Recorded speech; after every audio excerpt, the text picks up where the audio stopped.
नमस्कार, CSK news में आप सभी दोस्तों का एक बार फिर से बहुत बहुत स्वागत है। दोस्तों आज दिन भर की जो फटाफट ब्रेकिंग न्यूज़ निकल के आ रही है कि करके जाने के दोस्तों नक्सलियों ने भेजा लापता कोबरा जवान का फोटो। जी हाँ, आपको बता दें बड़ी खबर निकल के आ रही है। बातचीत का प्रस्ताव दिया है नक्सलियों ने, कहा लापता जवान हमारे कब्जे में सुरक्षित हैं, लेकिन बातचीत का रास्ता अख्तियार करना चाहते हैं। इसके बारे में आपको बताएंगे। इस बीच दूसरी बड़ी अपडेट निकल के आ रही है। आपको बता दें भारत और चीन के बीच 11वें स्तर की बैठक 9 अप्रैल को संभव। जी हाँ, फिर से बातचीत के जरिए मसला का हल करना चाहता है चाइना।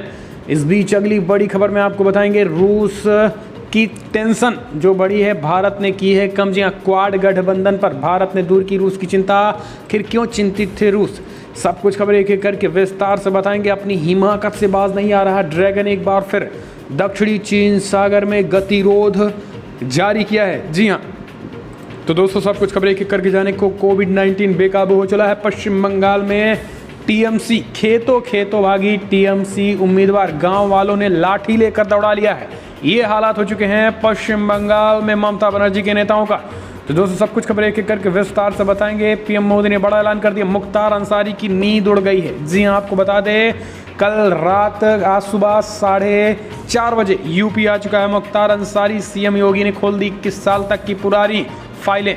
एक के बाद एक करके विस्तार से खबरें बताएंगे, लेकिन उससे पहले छोटा सा निवेदन, अगर आपने चैनल को सब्सक्राइब नहीं किया तो प्लीज़ सब्सक्राइब की लाल बटन दबाकर चैनल को सब्सक्राइब करें। और अगर आप भी मानते हैं कि प्रधानमंत्री मोदी हैं तो मुमकिन है तो इस वीडियो को लाइक करके अपना समर्थन दर्ज करें। देश की गौरवशाली इंडियन आर्मी के लिए जय हिंद लिखना मत भूलेगा। दोस्तों दरअसल पहली बड़ी अपडेट निकल के आ रही है। आपको बता दें फिलहाल नक्सलियों ने भेजा लापता कोबरा जवान का फोटो। जिस पत्रकार के पास आया फ़ोन, बताई अपनी पूरी कहानी।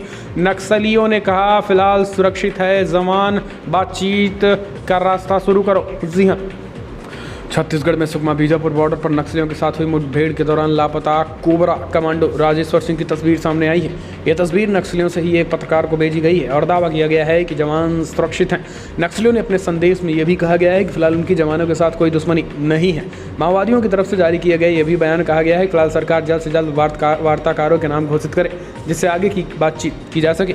बीजापुर के पत्रकार गणेश मिश्रा ने दावा किया है कि फिलहाल नक्सली हिंसा के बाद से लापता जवान सुरक्षित हैं। नक्सलियों ने लापता जवान राकेश्वर सिंह को एक फोटो भी उन्हें भेजा है।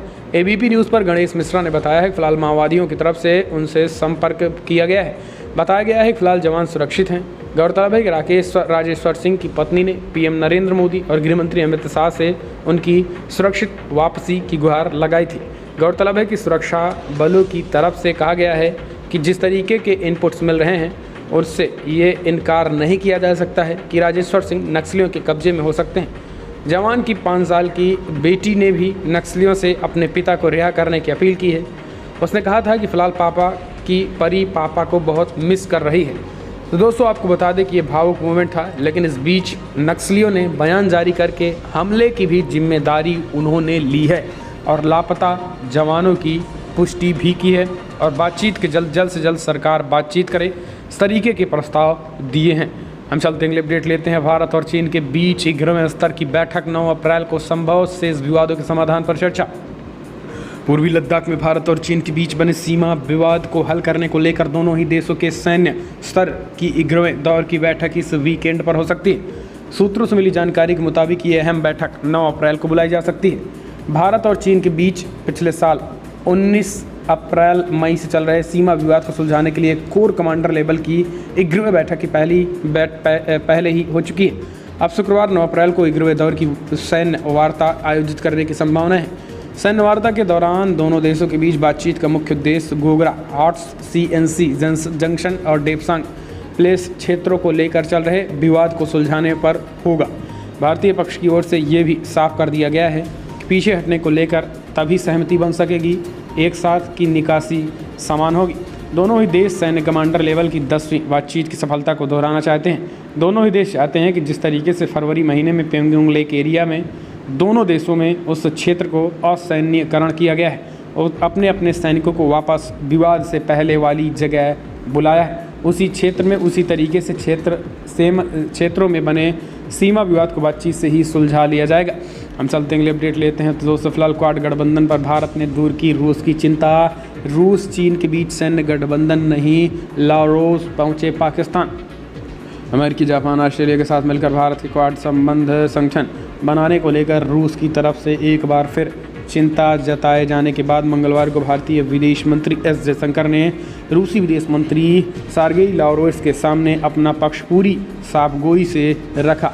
दूसरी तरफ लावरोव ने भारत को ये आश्वस्त किया है कि रूस और चीन के बीच किसी तरीके का सैन्य गठबंधन नहीं हुआ है और इस बारे में सिर्फ कयास ही लगाए जा रहे हैं। दोनों देशों के बीच S-400 सौदे को लेकर कोई चर्चा नहीं हुई है। 2 दिन बाद भारत यात्रा पर आए लावरोव की विदेश मंत्री एस जयशंकर के साथ पीएम मोदी की राष्ट्रपति व्लादिमीर पुतिन के बीच होने वाले शिखर सम्मेलन में उठने वाले तमाम मुद्दों को लेकर विस्तार से चर्चा हुई है।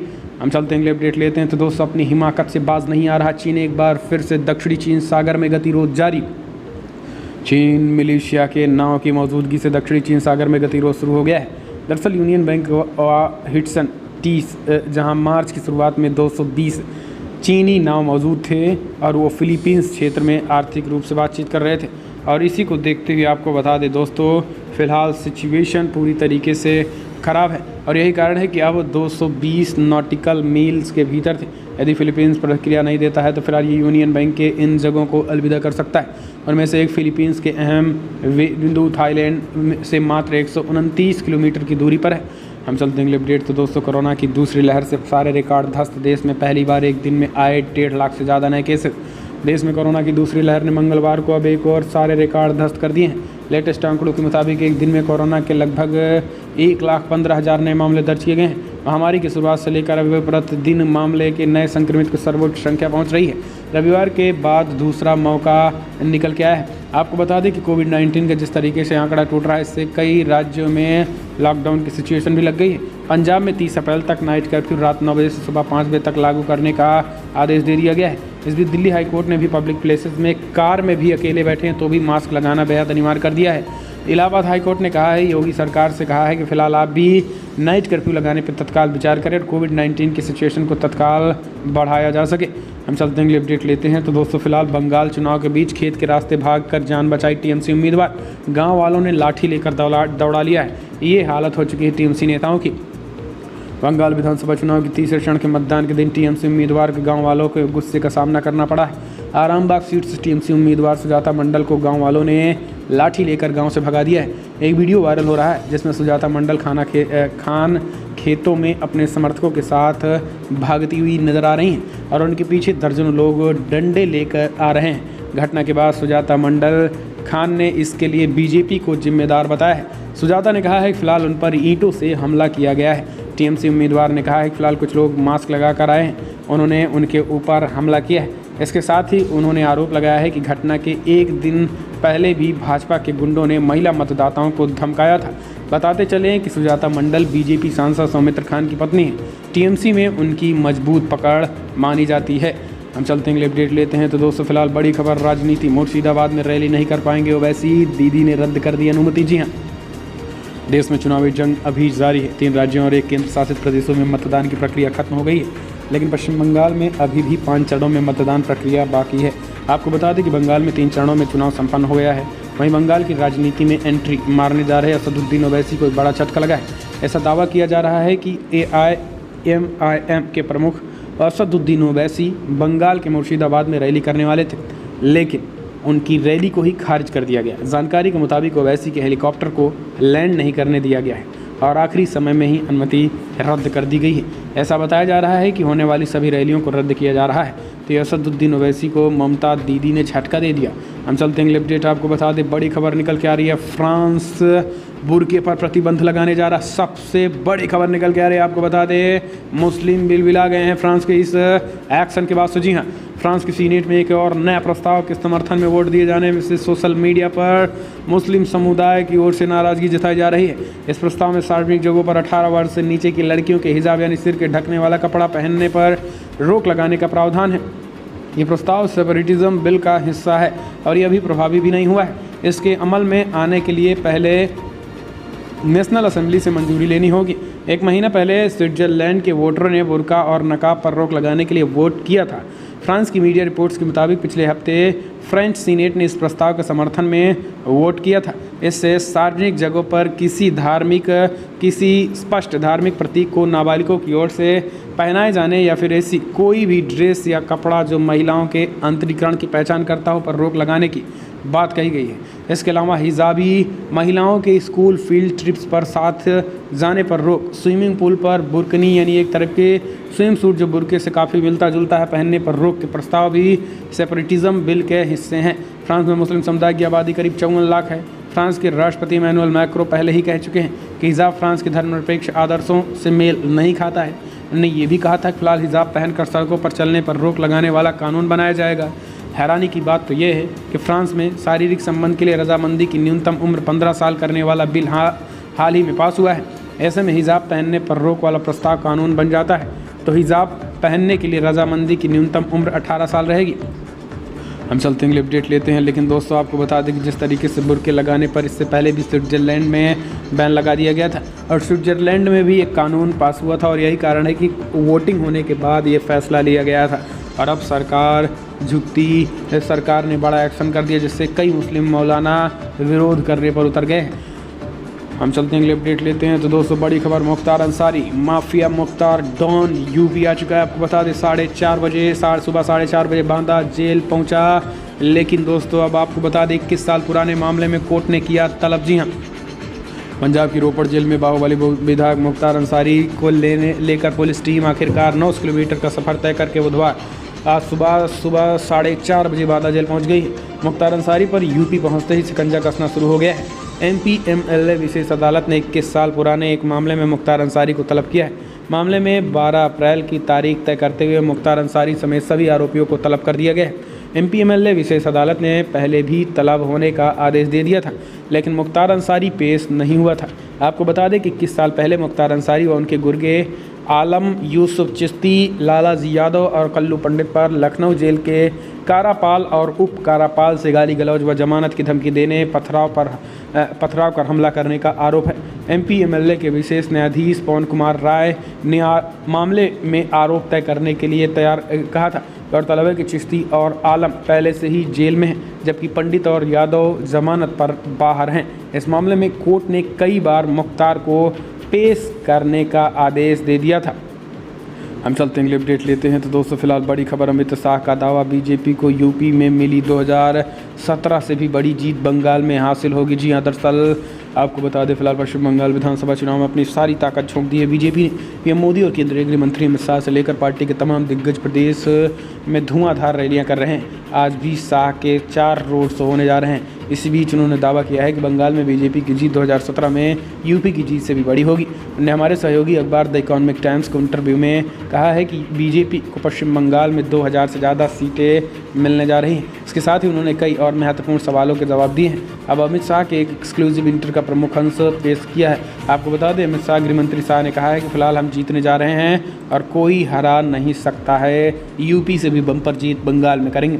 हम चलते हैं अपडेट, आर्थिक सुधारों के मोर्चे पर चीन को पीछे छोड़ सकता है भारत, IMF का अनुमान। जी हाँ, बड़ी खबर निकल के आ रही है। दरअसल Times of India, Indian Express, the Hindu, Economics Times, the Mint समेत कई अखबारों ने इस खबर को प्रमुखता से पहले पन्ने पर जगह दे दी है कि IMF यानी अंतर्राष्ट्रीय मुद्रा कोष ने आर्थिक विकास दर को लेकर जनवरी के अपने अनुमानों में संशोधन किया।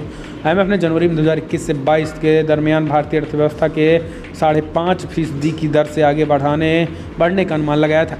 संस्था ने अब 2021 और 22 के लिए अपने सालाना वैश्विक आर्थिक परिदृश्य में भारत की आर्थिक वृद्धि दर बढ़कर 12.5% पर पहुंचने का अनुमान लगाया है। ये न केवल जनवरी के अनुमानों से काफ़ी बेहतर है, बल्कि चीन की तुलना में भी कहीं ज़्यादा है। 2021 और 22 के दरमियान इसने चीन की अनुमानित आर्थिक वृद्धि दर को 8.5% रखा है, जबकि दुनिया की शीर्ष 5 अर्थव्यवस्थाओं में चीन ही एकमात्र ऐसी आर्थिक शक्ति रही है जिसमें वृद्धि दर कोरोना संक्रमण के दौर में 2020 के दरमियान भी सकारात्मक रही है। हम चलते हैं अपडेट लेते हैं। बिहार में लोजपा का खेल खत्म, एकमात्र LJP विधायक ने थामा JDU का दामन। जी हाँ, बिहार में सत्ताधारी जदयू ने लोजपा को बड़ा झटका दे दिया है। दूसरे शब्दों में ऐसा भी कहा जा सकता है कि फिलहाल जनता दल यूनाइटेड ने लोजपा को निपटा दिया। लोजपा के एकमात्र विधायक राजकुमार सिंह ने JDU का दामन थाम लिया है। इसके बाद बिहार विधानसभा अध्यक्ष ने लोजपा विधायक दल के JDU में विलय की मान्यता दे दी है। बेगूसराय के मटिहानी विधानसभा में लोजपा के टिकट पर जीत कर आए विधानसभा पहुंचे राजकुमार सिंह काफ़ी दिनों से जदयू के संपर्क में थे और कई दफ़े उन्होंने खुलकर सरकार का समर्थन किया था। उन्होंने विधिवत लोजपा छोड़कर जदयू का दामन थाम लिया। मटिहानी के विधायक राजकुमार सिंह ने बिहार विधानसभा के अध्यक्ष विजय सिन्हा के समक्ष उपस्थित होकर जेडीयू में के सदस्य के रूप में मान्यता देने का अनुरोध किया था। हम चलते हैं लिपडेट मुख्तार के आसपास जाने वाला हर जेल कर्मी बॉडी वार्न कैमरे से होगा लैस। जी हाँ, करीब 2 साल पंजाब की जेल में बिताने के बाद बहुजन समाज पार्टी के विधायक और गैंगस्टर मुख्तार अंसारी को यूपी पुलिस ने बुधवार सुबह कड़ी सुरक्षा के बीच बुंदेलखंड की बांदा जेल में शिफ्ट कर दिया गया है। इस बीच लखनऊ में एमपी एमएलए सांसद विधायक की विशेष अदालत ने 12 अप्रैल को अभियुक्त मुख्तार अंसारी को साल 2000 में जेलर और डिप्टी जेलर पर हमले करने, जेल में पथराव तथा जानमाल की धमकी देने के मामले में आरोप तय करने के लिए व्यक्तिगत रूप से तलब किया गया है। मऊ जिले की सदर विधानसभा सीट से 5 बार के विधायक अंसारी बांदा जिला जेल की बैरक नंबर 15 में रहेंगे, जहां वो पंजाब की जेल में स्थानांतरित होने से पहले बंद थे। तो दोस्तों आपको बता दें कि पूरी सुरक्षा की व्यवस्था कर दिए गए। बांदा जेल में 1 ड्रोन कैमरा, 5 बॉडी वार्न कैमरे और 30 अतिरिक्त सुरक्षाकर्मी तैनात किए गए। सूत्रों के मुताबिक मुख्तार के आसपास जाने वाला हर जेल कर्मी बॉडी वार्न कैमरे से लैस रहेगा ताकि अफसर उनके मुख्तार के बीच हुई बातचीत और व्यवहार की रिकॉर्डिंग हो सके। जेल की निगरानी के लिए 1 ड्रोन कैमरा भी लखनऊ से भेजा गया है। वहीं मुख्तार अंसारी की बैरक और आसपास के इलाके को सीसीटीवी कैमरों से लैस कर दिया गया है। ये सीसीटीवी कैमरे लखनऊ जेल मुख्यालय में बनी वीडियो वॉल से कनेक्ट रहेंगे, लिहाजा मुख्तार की बैरक की निगरानी जेल मुख्यालय में भी होती रहेगी। मुख्तार को बैरक नंबर 15 में रखा गया है। हम चलते हैं अपडेट लेते हैं। तो दोस्तों अयोध्या में मस्जिद निर्माण के लिए 16 माह में मिला महज 20 लाख का चंदा। इकबाल अंसारी ने IICF पर उठाए सवाल। जी हाँ, मस्जिद निर्माण के लिए धन एकत्रित न होने पर बाबरी मस्जिद के पूर्व पक्षकार इकबाल अंसारी ने Indo Islamic cultural foundation trust IICF के अध्यक्ष की कार्यशैली पर बड़ा आरोप लगा दिया है। उनके मुताबिक ट्रस्ट का गठन निजी है और उनके कारण लोग उस पर विश्वास नहीं कर रहे हैं। दरअसल सुप्रीम कोर्ट के फैसले के बाद अयोध्या में राम मंदिर निर्माण के साथ मस्जिद निर्माण की तैयारी शुरू कर दी गई है, लेकिन मस्जिद निर्माण के लिए गठित Indo Islamic cultural foundation trust अभी तक 20 लाख रुपए ही जुटा पाई है। इसको लेकर इकबाल अंसारी ने ट्रस्ट पर बड़ा आरोप भी लगा दिया है। 9 नवंबर 2019 को सुप्रीम कोर्ट के फैसले के बाद अयोध्या के धन्नीपुर में मस्जिद के लिए 5 एकड़ भूमि सुन्नी वक्फ बोर्ड को आवंटित किया गया है। वक्फ बोर्ड के द्वारा फरवरी 2020 में Indo Islamic cultural foundation trust का गठन किया गया है और सामाजिक सहयोग से मस्जिद निर्माण के लिए ट्रस्ट के नाम बैंक में खाता खुलवाया गया है। ट्रस्ट के गठन के बाद 16 माह बीत चुके हैं, लेकिन अभी तक मस्जिद निर्माण के लिए 20 लाख रुपए एकत्रित ही हो सका है। हम चलते हैं अपडेट लेते हैं। तो दोस्तों फिलहाल मधुबनी हत्याकांड का मुख्य आरोपी प्रवीण झा गिरफ्तार, बड़ी खबर निकल के आ रही है। जी हाँ, दरअसल आपको बता दें कि फिलहाल गोपालगंज माझा के बीच मधुबनी कांड का मुख्य आरोपी प्रवीण झा गिरफ्तार हो चुका है। बिहार पुलिस मुख्यालय ने गिरफ्तारी की पुष्टि की है। ADG मुख्यालय ने गिरफ्तारी की पुष्टि की और प्रवीण झा की गिरफ्तारी पुलिस के लिए एक चुनौती भी थी, लेकिन ये बड़ी खबर निकल के आ रही है। तो दोस्तों फिलहाल आज की बड़ी खबर में इतना ही, लेकिन अगर आपको वीडियो पसंद आया तो लाइक करें, शेयर करें, कमेंट के माध्यम से अपनी राय देना ना भूलें। इस वीडियो इतना ही। जय हिंद, वंदे मातरम।